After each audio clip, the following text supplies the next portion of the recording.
Sir अभी reviews लिए हैं हमने बच्चों के, तो उन्होंने बोला कि सेकंड पेपर थोड़ा हार्ड आया है, फिजिक्स ने रुलाया थोड़ा सा इस बार। तो आपको क्या रिव्यूज़ दिए? बिल्कुल सेम रिव्यू है जो आपके पास आए हैं, सभी बच्चे ऑलमोस्ट यही बोल रहे हैं कि सेकंड पेपर थोड़ा टफ आया है और फिजिक्स उसमें थोड़ी लेंदी है। लेंदी होने का कारण एक ये भी था, सवाल 16 आए हैं तो थोड़ा टफनेस वैसे भी लेवल बढ़ना था।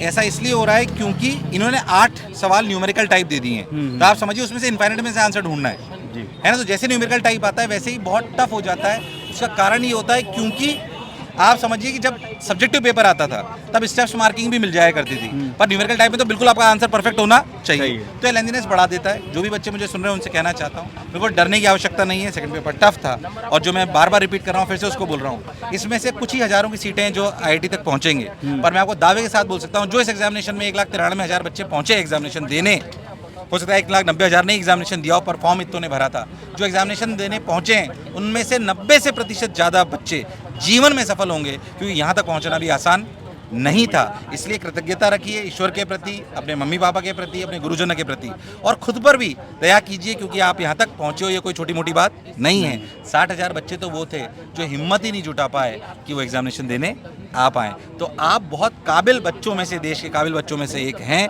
इसमें कोई शक और संशय वाली बात नहीं है। सर पहले भी ऐसा हुआ है कि इतने ज़्यादा संख्या में बच्चे जो है वो एग्जाम देने नहीं आ रहे हो? नहीं, हर साल नहीं आते हैं, इस साल तो फिर भी बढ़ गई है परसेंटेज। अच्छा। पिछली बार 1,83,000 शायद ऐसे ही थे। बच्चे हिम्मत नहीं जुटा पाते, इट्स टफ पेपर। तो आप समझिए टफ लड़ाई लड़ने के लिए भी वही आ पाता है जो हिम्मत जुटा पाए। आज मुझे बोल दिया जाए कि 21 किलोमीटर की मैराथन है, मैं शायद नहीं दौड़ पाऊंगा, टफ चीज़ है, राइट। ये वही कर पाएगा जो उसकी अभ्यास कर रहा हो। हर कोई दौड़ भी नहीं पाएगा, कर भी नहीं पाएगा। तो जिस दौड़ में आप दौड़े हो, वो दौड़ में दौड़ने की क्षमता भी हर किसी में नहीं थी।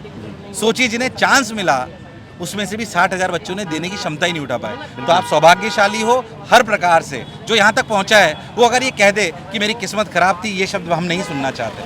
आपकी किस्मत अच्छी थी इसलिए आप तक यहाँ पहुँचे, और अनुभव से फिर कह रहे हैं कि इस एग्जामिनेशन को जो दे पाया है उसमें से 90-95% बच्चे जीवन में सफल होते हैं, और शायद इसीलिए हम एग्ज़ाम दे रहे थे। Thank you so much sir हमारे साथ जुड़ने के लिए। Thank you.